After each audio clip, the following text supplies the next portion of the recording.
From the Tanglewood Tales The Minotaur, Part 3. One morning, when Prince Theseus awoke, he fancied that he must have had a very sorrowful dream, and that it was still running in his mind, even now that his eyes were open.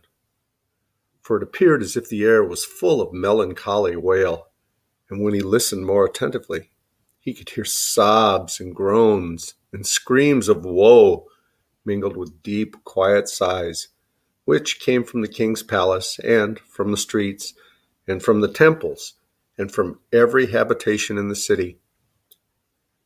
And all these mournful noises, issuing out of thousands of separate hearts, united themselves into the one great sound of affliction which had startled Theseus from his slumber.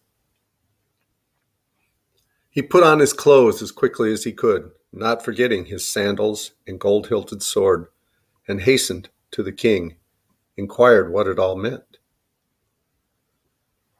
"Alas, my son," quoth King Aegeus, heaving a long sigh, "here is a very lamentable matter in our hand.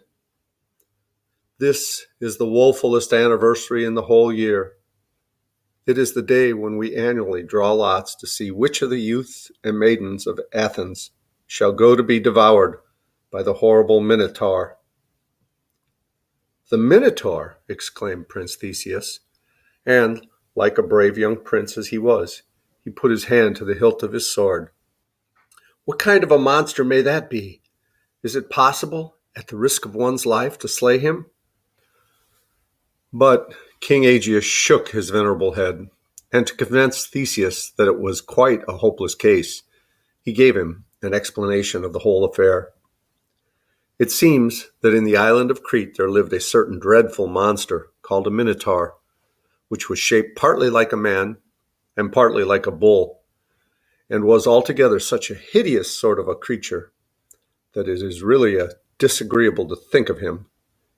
If he were suffered to exist at all, it should have been on some desert island or in the duskiness of some deep cavern where nobody would ever be tormented by his abominable aspect.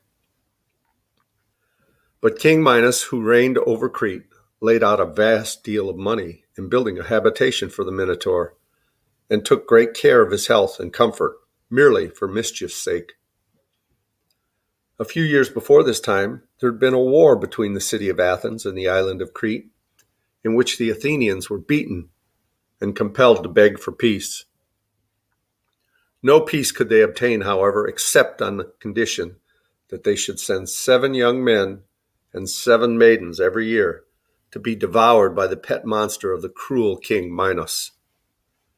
For 3 years past, this grievous calamity had been borne, and the sobs and groans and shrieks with which the city was now filled were caused by the people's woe, because the fatal day had come again, when the 14 victims were to be chosen by lot, and the old people feared lest their sons or daughters might be taken, and the youths and damsels dreaded lest they themselves might be destined to glut the ravenous maw of the detestable man-brute.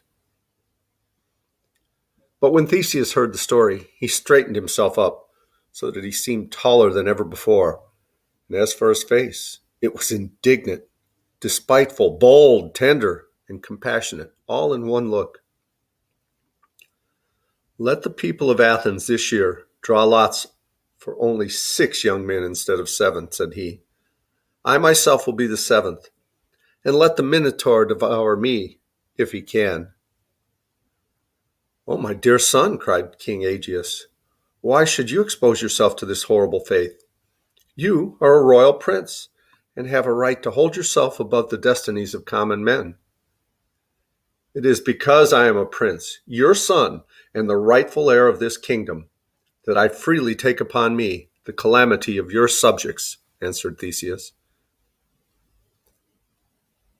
"And you, my father, being king over this people, and answerable to heaven for their welfare, are bound to sacrifice what is dearest to you, rather than that the son or daughter of the poorest citizen should come to any harm." The old king shed tears and besought Theseus not to leave him desolate in his old age, more especially as he had but just begun to know the happiness of possessing a good and valiant son. Theseus, however, felt that he was in the right, and therefore would not give up his resolution. But he assured his father that he did not intend to be eaten up unresistingly like a sheep, and that if the Minotaur devoured him, it should not be without a battle for his dinner. And finally, since he could not help it, King Aegeus consented to let him go. So a vessel was got ready and rigged with black sails, and Theseus, with 6 other young men and 7 tender, beautiful damsels, came down to the harbor to embark.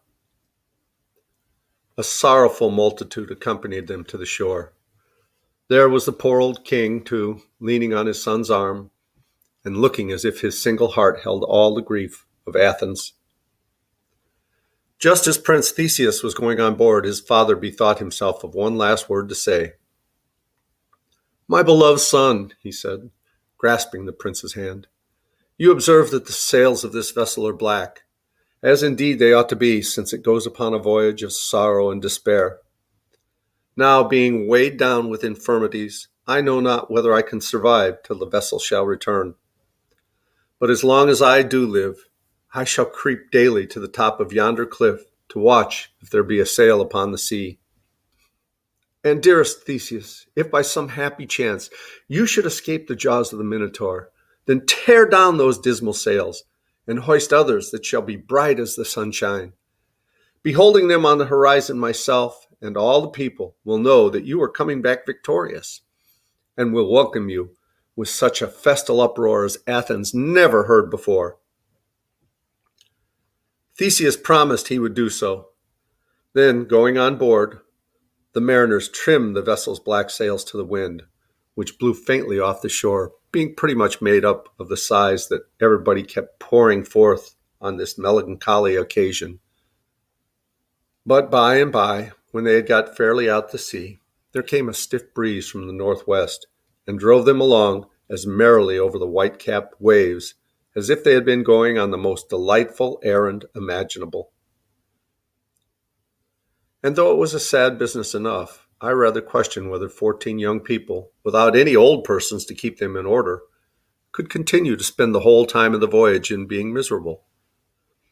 There had been some few dances upon the undulating deck, I suspect, and some hearty bursts of laughter, and other such unseasonable merriment among the victims before the high blue mountains of Crete began to show themselves among the far clouds.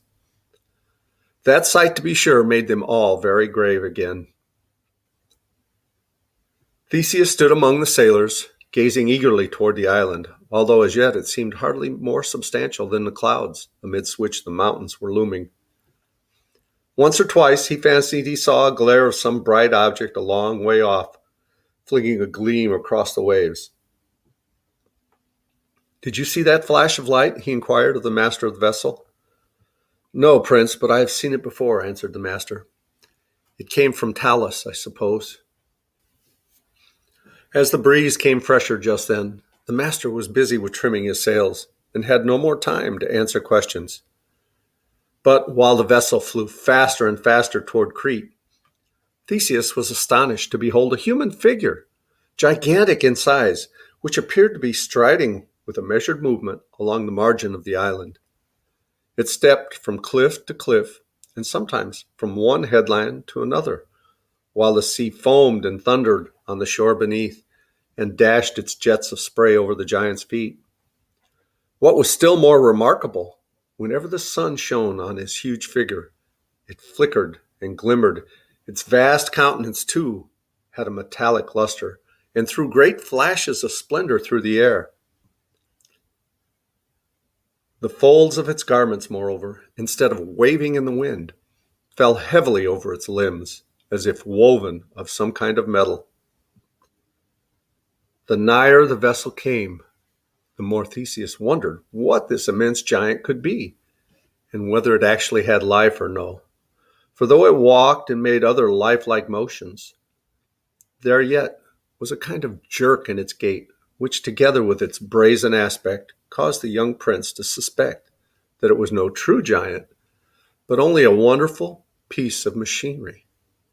The figure looked all the more terrible because it carried an enormous brass club on its shoulder. "What is this wonder?" Theseus asked the master of the vessel, who was now at leisure to answer him. "It is Talus, the man of brass," said the master. "And is he a live giant or a brazen image?" asked Theseus. "That truly," replied the master, "is the point which has always perplexed me. Some say indeed that this Talus was hammered out for King Minos by Vulcan himself, the skillfulest of all workers in metal. But who ever saw a brazen image that had sense enough to walk around an island 3 times a day, as this giant walks around the island of Crete, challenging every vessel that comes nigh the shore? And on the other hand, what living thing, unless his sinews are made of brass, would not be weary of marching 1,800 miles in the 24 hours as Talus does, without ever sitting down to rest? He is a puzzler, take him how you will." Still the vessel went bounding onward, and now Theseus could hear the brazen clangor of the giant's footsteps as he trod heavily upon the sea-beaten rocks, some of which were seen to crack and crumble into the foamy waves beneath his weight. As they approached the entrance of the port, the giant straddled clear across it with a foot firmly planted on each headland, and uplifting his club to such a height that its butt end was hidden in the clouds, he stood in that formidable posture, with the sun gleaming all over his metallic surface. There seemed nothing else to be expected but that, the next moment, he would fetch his great club down, slam bang, and smash the vessel into 1,000 pieces without heeding how many innocent people he might destroy. For there is seldom any mercy in a giant, you know, and quite as little in a piece of brass clockwork. But just when Theseus and his companions thought the blow was coming, the brazen lips unclosed themselves, and the figure spoke. "Whence come you, strangers?" And when the ringing voice ceased, there was just such a reverberation as you may have heard within a great church bell, for a moment or two after the stroke of the hammer. "From Athens," shouted the master in reply. "On what errand?" thundered the man of brass. And he whirled his club aloft, more threatening than ever, as if he were about to smite them with a thunderstroke right amidship, because Athens, so little while ago, had been at war with Crete. "We bring the 7 youths and the 7 maidens," answered the master, "to be devoured by the Minotaur." "Pass!" cried the brazen giant. That one loud word rolled all about the sky, while again there was a booming reverberation within the figure's breast. The vessel glided between the headlands of the port, and the giant resumed his march. In a few moments this wondrous sentinel was far away, flashing in the distant sunshine, and revolving with immense strides around the island of Crete, as it was his never-ceasing task to do. No sooner had they entered the harbor than a party of guards of King Minos came down to the waterside and took charge of the 14 youths and damsels. Surrounded by these armed warriors, Prince Theseus and his companions were led to the king's palace and ushered into his presence. Now Minos was a stern and pitiless king. If the figure that guarded Crete was made of brass, then the monarch who ruled over it might be thought to have a still harder metal in his breast, and might have been called a man of iron. He bent his shaggy brows upon the poor Athenian victims. Any other mortal, beholding their fresh and tender beauty and their innocent looks, would have felt himself sitting on thorns until he made every soul of them happy by bidding them go free as the summer wind. But this immitigable Minos cared only to examine whether they were plump enough to satisfy the Minotaur's appetite. For my part, I wish he himself had been the only victim, and the monster would have found him a pretty tough one.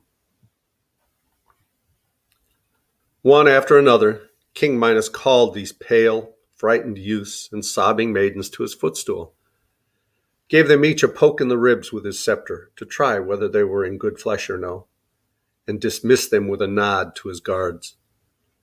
But when his eyes rested on Theseus, The king looked at him more attentively, because his face was calm and brave.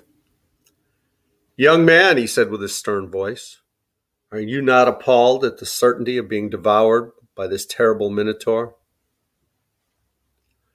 "I have offered my life in a good cause," answered Theseus, "and therefore I give it freely and gladly. But thou, King Minos, art thou not thyself appalled, who, year after year, hast perpetuated this dreadful wrong by giving 7 innocent youths and as many maidens to be devoured by a monster? Dost thou not tremble, wicked king, to turn thy eye inward on thine own heart? Sitting there on thy golden throne and in thy robes of majesty, I tell thee to thy face, King Minos, thou art a more hideous monster than the Minotaur himself."